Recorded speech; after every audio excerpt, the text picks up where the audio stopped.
And because sensitization brings exaggerated emotional reaction, anxious thoughts may make a very deep impression indeed and cling all the more stubbornly, perhaps to become established as a recurring, frightening habit. Obsession is so often no more than this, no more than the inflexible working of a very tired mind in a sensitized, frightened person. A person with a compulsion to wash his hands could wash his hands for hours without much fatigue, if he did so willingly. It is the despair, the exasperation, the tension, the fear that accompany the obsession, whatever the obsession may be, that tire to a point where reasoning becomes difficult and thought becomes compulsion. The best way to cope with obsession is to take the fear and tension out of it, so that only thought remains, and no one need be bluffed by a thought. To take the fear and tension out of obsession, the nervously ill person must be prepared to accept his obsession and live with it for the time being. He must understand that he cannot be rid of it overnight. Remove fear with understanding and acceptance, then tension gradually lifts, and the mind can refresh itself. To a refreshed mind, freed from fear, obsession loses its driving power, and the sufferer is left with only a memory of past suffering. This takes time and a lot of acceptance, and it takes much failure, much despair. But with continued acceptance, despite defeat, despite despair, ultimate success is assured. To cure obsession, then, one should accept it, not fight it. But while accepting it, try to be unafraid of it. Try to see it for what it is, no more than the working of a very tired mind in a tense body that has been sensitized by fear, especially fear of the obsession. Now, the feelings I have been describing are very expensive in terms of nervous energy. Our body can be likened to a car battery.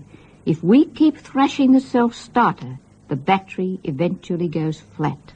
And this is what happens to the emotional reserves of a nervously ill person. If he keeps thrashing himself with panic and despair, his emotional battery becomes exhausted, and he feels apathetic, depressed. So there they are, some of the most bewildering experiences that nervous illness can bring. And yet, can you see how simply they can arise, and how easily one may lead to the other? No mystery here, no need for bewilderment. The nervously ill person should accept every strange aspect of his illness, accept his strange thoughts, however strange, and realize that they are only thoughts, and that he need not be bluffed by thought. Acceptance gives his body a chance to calm itself, if only a little at first, at least enough to begin desensitization, enough to begin the process of recovery. As sensitization lessens, emotional reaction becomes less acute, and so it loses its power to disturb, to distract, and then thinking becomes easier. Decisions can be made, and confidence regained. The person recovering this way is no longer so suggestible to the opinions of others, and as he regains confidence, as he sees how acceptance works, he is no longer so vulnerable to his own destructive suggestion that he will never recover. Indeed, he glimpses at last the way out of his darkness. As bewilderment lessens, and he finds less and less to be anxious about, introspection lessens, and interest in the outside world returns, so that the feeling of unreality gradually disappears. And as interest returns, depression lifts. He is beginning to be his old self once more. Just as each step led into nervous illness, now each step leads out of nervous illness. With the healing that understanding and acceptance bring, the pattern unfolds once more, step by step, but this time toward recovery. The talk to follow will be about depression. So far, I have been mostly concerned in these talks with people made ill by fear of the state they are in. by fear of what their nerves are doing to them, rather than by fear of any particular problem. Of course, there are many people who have been made nervously ill and kept ill by some apparently insoluble problem, by some conflict, sorrow, guilt, or disgrace. However, the advice given in these talks on how to cope with the physical symptoms and the strange experiences of nervous illness will help people cope with themselves while they try to cope with their particular problem. Now, I have stressed again and again the folly of fighting one's nervous symptoms. I have shown how much nervous illness may be started and kept alive by fighting. I stress this because there is such widespread misconception today that one should fight one's nerves. Friends, even some doctors, don't hesitate to say, "You'll have to fight this thing, old man. You mustn't let this get the better of you." And this advice is often given in a tone of voice of doom to follow if it is not obeyed. But fighting the way a nervously ill person invariably fights means more and more tension, therefore more and more suffering, and so more bewilderment, more fear. Bewilderment and fear can themselves create nervous illness, so the advice to fight one's nerves can be more damaging than helpful. You might well ask, but what of depression? Surely this is the one illness we should fight. We can't let depression get a hold on us. We must fight depression. My answer is still the same. There is a far better way of coping with depression than by fighting it. I don't mean that you should sit and gaze apathetically at the ceiling. I mean something very different from apathetic ceiling gazing, as I will now show you. People with a habit of recurring depression respond so quickly and so acutely to even a mildly depressing atmosphere that they have but to see lowering clouds at dusk or hear rooks in the belfry to literally feel their spirits sink. Usually their attention is soon distracted and they quickly recover. However, they need have only a few such experiences in close succession to be convinced that a bout of depression is on its way. Then they immediately become apprehensive, afraid. Who wouldn't? There's nothing quite as depressing as depression. And because depressed reaction usually comes when such people are overtired, the attitude... So today's my 300th day of leaving the house. I am sick. I've been sick for like the last 2 days or so. I cut the flu away now, so I'm still sick. But you know, I'm not sick sick enough for me to say I don't want to leave the house. But if I was really sick, I most likely I wouldn't have left the house because you know I don't want to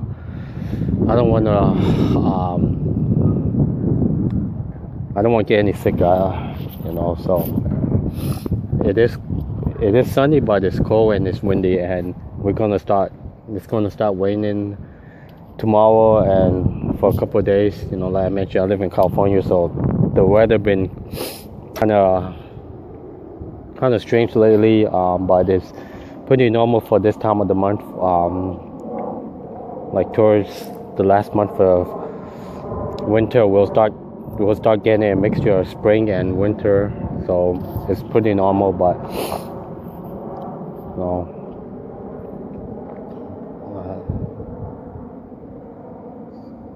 but I feel pretty good even though I'm sick. Even when I didn't have anxiety, when I had the flu like this, I would not even want to leave the house. You know, I would get so lazy to leave the house when I do get a flu like this, even though it's a little stuffy nose, a little headaches here, you know, like just the common flu or the common cold. I would just get lazy. I wouldn't even want to get off my bed when I didn't have anxiety. And when I got a fever, I did not even want to go to work at times. You know, it's because I would feel so weak and tired when I got the flu before, but now I feel like if I have the flu, some reason it just motivates me to get off my bed and do things instead of just sitting down, laying down and do nothing. You know, if I feel like I have so much energy from staying at home so much that I need to burn that energy. And sometimes while I ride my bike for 20 minutes, I go home, I feel like I can go for another half an hour, but you know, I don't want to push myself. I don't want to push myself that much. Like, you know, I'll go for like 20 minutes, 30 minutes maybe. Last summer, I actually rode my bike for like an hour, and that felt great. But now I'm just gonna, like, you know, go 15, 20, maybe 30 minutes, maybe an hour once in a while, but not too often. But other than that, I'm about to go head back home right now. I did ride my bike for a few minutes. I'm at like my local elementary school right now, and I'm just gonna go ahead and head back home because I don't want to get any sicker than I am right now.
Must recover in their usual routine, especially a housewife.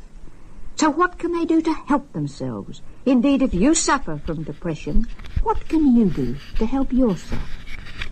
When you first feel that sinking feeling of depression, you should have the courage to let the feeling come.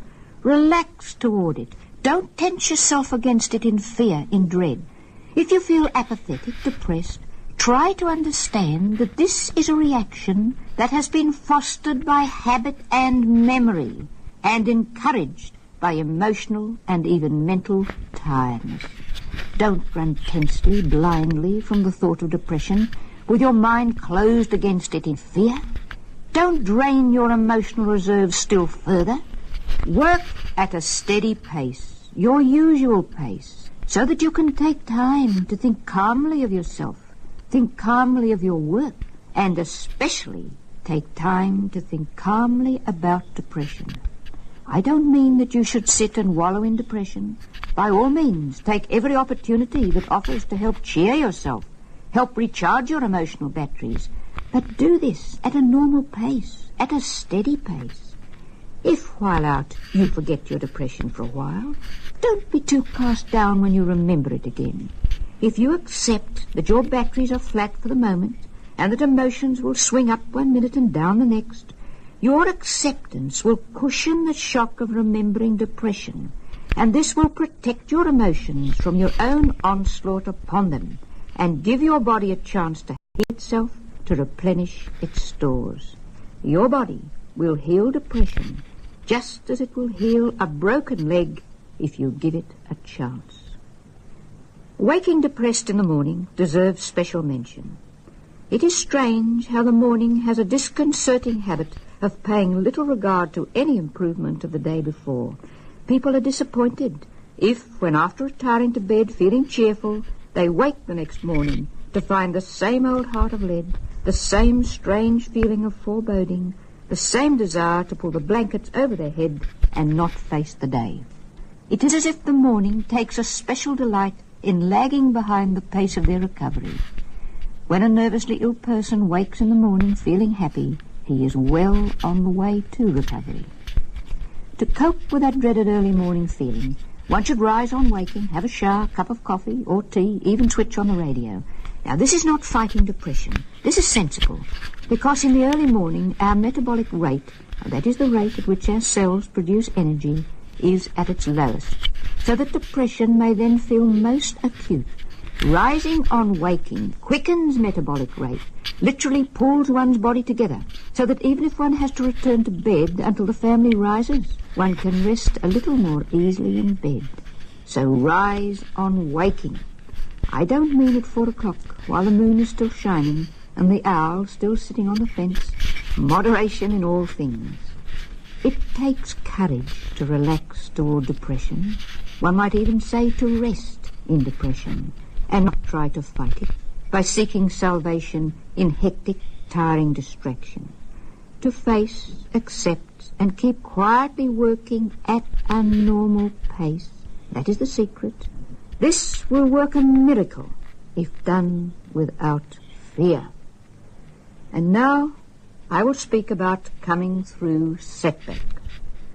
By now, some of you who've been listening to these records will have been practicing what I have been advising, and may have many questions to ask. I will now answer your questions. Your immediate reaction could be, how can this doctor answer questions she's not yet heard? Believe me, I've heard your questions. During the last 40 years, I've heard them again and again. When I speak of setbacks, I do not mean that all nervously ill people must have setbacks before they can recover. Some people, on hearing a satisfactory explanation of their illness, lose all fear of it and recover remarkably quickly. Others find recovery difficult and long. Most nervously ill people are surprised to hear that they can make as much progress toward recovery in a setback as in a good spell. In a good period, they certainly gather hope, feel the healing effect of peace, may even become exhilarated and think they've found the magic wand at last, and so they have. But usually, at the back of their mind, always lurks the thought, what if it were to come back again? And of course, sensitization, not yet completely healed, together with memory, will certainly do their best to see that it returns from time to time. Memory is ready to waylay at every turn in the road. The sufferer has seen that street, those houses, those shops so often, the very sight of them wearies and spells illness. And when memory strikes, because sensitization brings such exaggerated feelings, each frightening experience, each frightening sensation that memory recalls, may bring such intense suffering, its victim can so easily be duped into mistaking memory for reality, so easily duped into thinking that he has slipped right back to the very bottom of the ladder once more. The contrast between the hope and peace just experienced in a good spell and the renewed suffering felt in setback highlights the suffering and makes it seem more unendurable than ever. It is this contrast that may make the early setback seem so especially severe and bring such disappointment, such despair, that the sufferer may decide that the struggle to climb up the ladder to recovery again is beyond him. It seems as if something is always ready to drag him back whenever he tries to go forward. It is hard for him to understand how it is possible to feel so desperate so suddenly when but a few hours earlier he was feeling well, even optimistic. He had thought that as he recovered, setbacks, if they occurred, would be less and less severe, occur less and less often, and so they might. But as I have explained, they could just as well seem worse than ever. The closeness of recovery makes a setback at that time especially frustrating. And yet, however severe setback may be, And however close to recovery it may come, it makes no difference to ultimate recovery if it is coped with the right way. This is why, when trying to recover, you should understand the tricks memory can play and understand setbacks so well you are not discouraged by it, however long it may last or whenever it may come. You must learn to appreciate the difference between memory and reality, and understand that when memory slips right back, you don't have to slip back with it. Let memory slip back. Let it slip back as far as it wants to, and don't withdraw from it in fear. Accept all the memories of past suffering. Accept all the present feelings of apprehension these memories may bring, and at the same time realize